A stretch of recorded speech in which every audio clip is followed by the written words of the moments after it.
Here's an overview on how to add and remove an app in Microsoft Teams. Navigate to the team that you're wanting to remove that ad from and click on the three dots and go to Manage Team.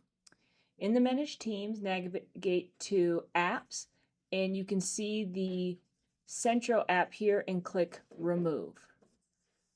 That is going to remove the app from that team. Now, to solve an issue that we were having, you can add that app back. So following the same path, go back to the team that you want and hit Manage Team. Go to Apps, Get More Apps, and then search for Centro.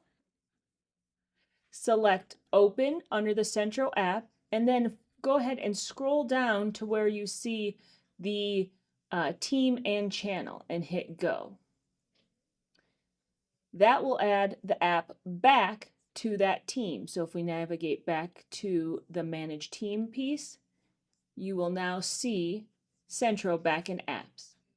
Please reach out with any questions.